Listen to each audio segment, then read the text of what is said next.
Narcissist Day. Happy Narcissist Day, everybody.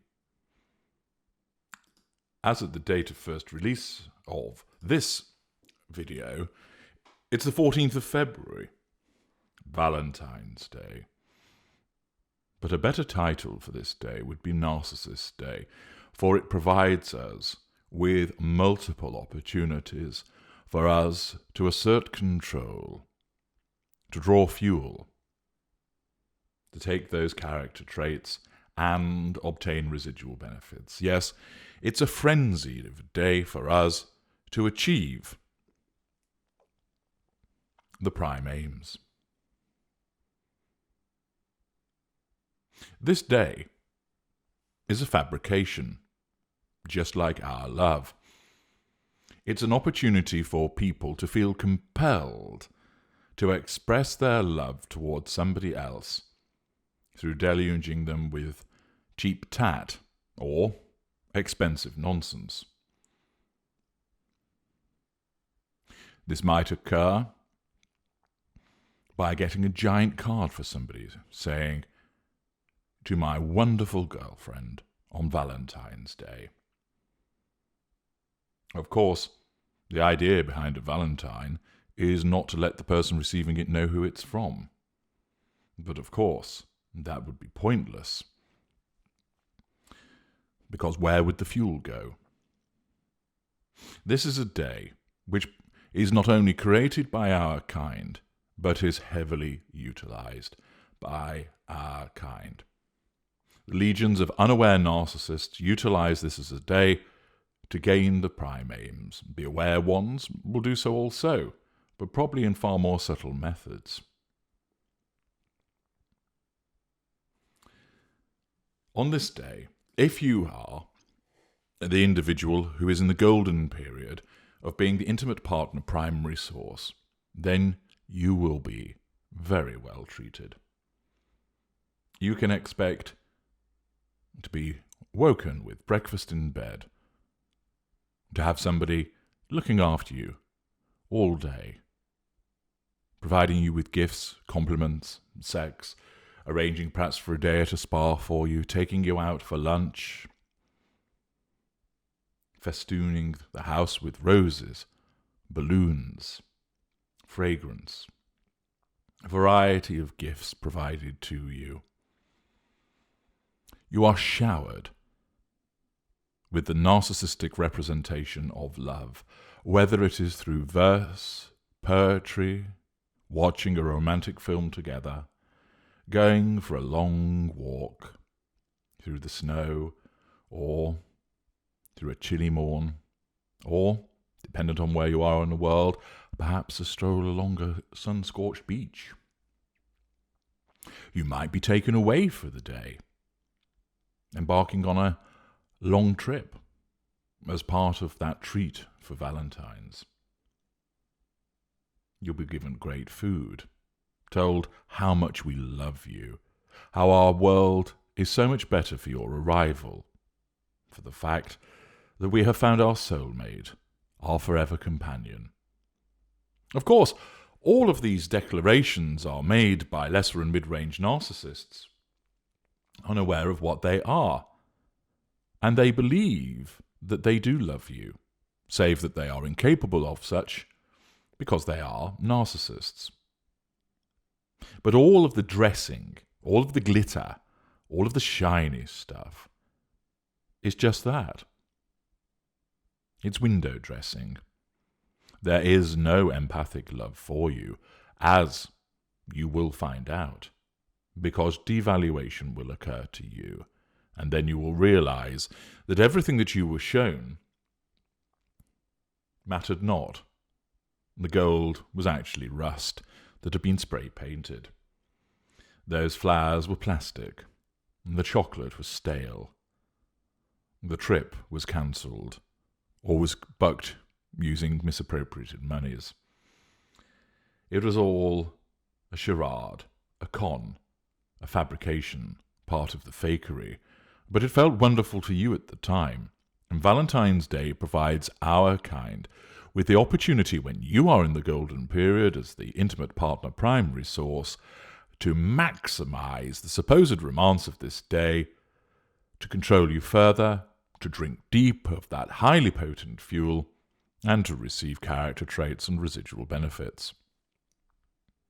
It's actually our day, not your day. It is our day to control you in a benign way because you're painted white since you are in the golden period.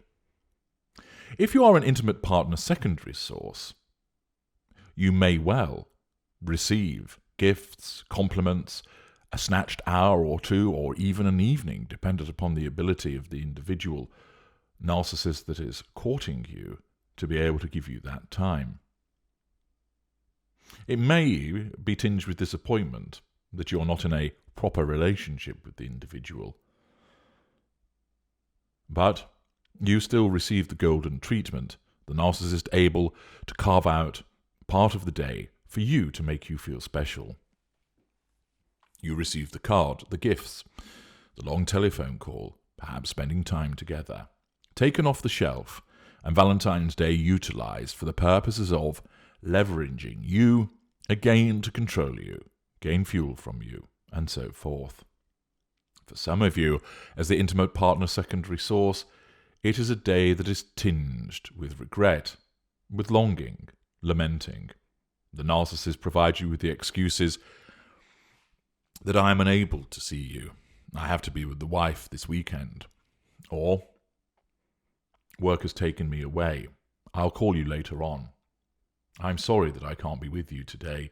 My heart is breaking. Of course it's not. And this is all part of the benign manipulation that you are given. And you, unaware of what you're dealing with, taken off the shelf, even if only receiving few comfort crumbs thrown your way, suck it up.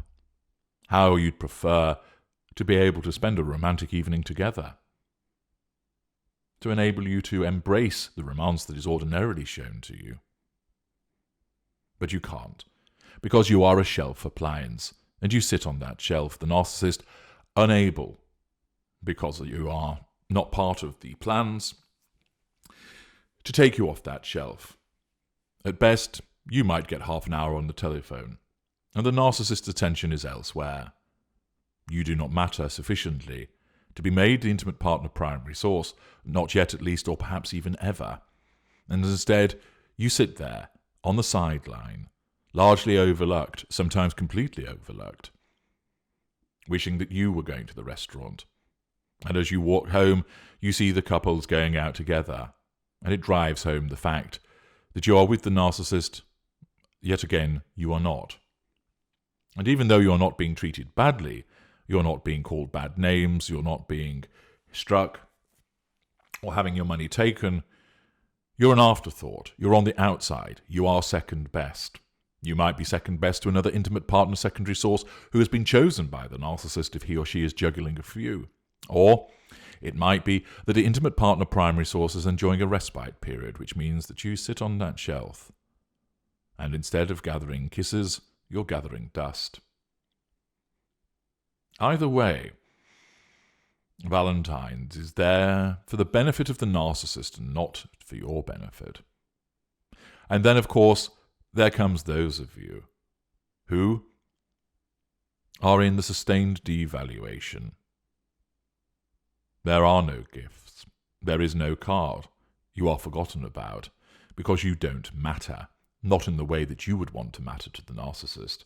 And should you complain about the lack of thought on the part of the narcissist, then of course you challenge the narcissist's sense of control, which will result in you receiving some form of benign manipulation in order to put you back under control, making what is a miserable day even worse. You, as an empathic individual and a love devotee to some greater or lesser extent, will have discharged your obligations towards the narcissist. Maybe it's a small gesture in an established relationship, or in the early years, you still push the boat out. And you treat the narcissist, only to be met with a dismissive shrug, complaint that this isn't what I really wanted, and what is meant to be a special day is, at best, dented, and at worst ruined, in a similar way to the way that the narcissist might treat a birthday. Again, it is an opportunity for the narcissist to control you by dismissing what you want, by belittling your efforts, by invalidating your affection and using it against you. Your hopes and expectations have risen as a consequence of this fabricated day of celebration about the idea of love, which of course has been created by the narcissistic narrative. Money is to be made. Emotions exploited for the purposes of the almighty greenback. All of this manifestation of cards, of verse, of poetry, of gifts, of jumping around and trilling I love you, and of course plastering it all over social media, telling the world that we love you, when really ought we just be telling you in private, rather than garnering the likes and the fuel from elsewhere. All of this has been created for our kind, for us to utilize. And whether you are fated or whether you are devalued, this day is all about us. The expectation is that you will celebrate your love for us, and you will invariably discharge this. And if you're in the golden period, you will receive a favourable response, appreciation, declarations of love, and so forth. If you're in devaluation, your efforts are all seen through the visor of black. And no matter how beautiful those flowers you have bought for your partner, no matter how wonderful the breakfast that you made for them, or the evening meal, no matter how sumptuous the restaurant that you have booked that is apparently the favourite of the narcissist, it won't be right, the time will be wrong, the meal isn't quite done correctly, I've already eaten this last week, I didn't want it again. You'll be met with the deflections, the complaints, the put-downs, and the invalidation. Because there is no emotional empathy for you. There is no actual love for you. This is our day, and we utilize it as such. Finally, there are those of you who have perhaps escaped, or been disengaged from, and find yourself in the land of single. This day comes along with a sense of dread.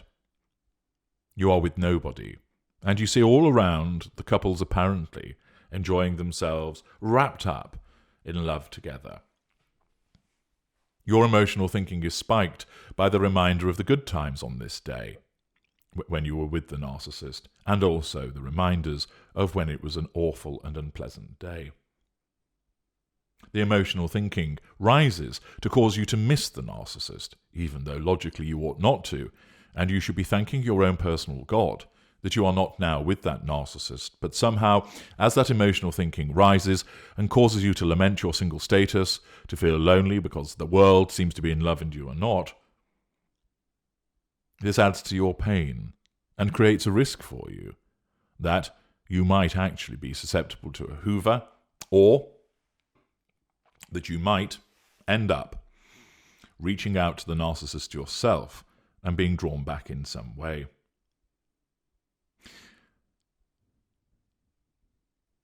Furthermore, the appearance of this day invariably will cause you to come into the mind of the narcissist and will amount to a Hoover trigger. This does not mean that you will necessarily be hoovered, but it does mean that it is an increased risk, and you should be aware of that fact and adjust your defences appropriately. Of course, if you have a total no-contact regime, the only risk factor for you is that the narcissist pops into your head as a consequence of it being Valentine's Day. And if you have utilised my material with regard to how to reduce emotional thinking and how to kick the narcissist out of your head, you'll jettison the thought, even assuming it manifests in the first place. There is, however, an increased risk of you being hoovered. There will be a Hoover trigger. This is the day that reminds us of you. And, dependent upon circumstances, what is happening in our own fuel matrices, we may well hoover you directly, or you'll be dealt with indirectly, or we will think of you and then jettison the thought as we assert control by remaining in a position of withdrawal. But be under no illusion. The day that is Valentine's Day ought properly be called Narcissist Day. All of the manifestations that appear are for us. It is a day to seduce and control you in a benign way. It's a day to make you miserable, either by positively being unpleasant or through omission. It is a day where you may be hoovered. It is a day where you feel the pain of the absence of the individual, even though logically you ought not to. Valentine's Day is Narcissist's Day, an opportunity for us on a huge scale to utilize this day for the achievement of the prime aims. I'm H.G. Tudor. Thank you for listening.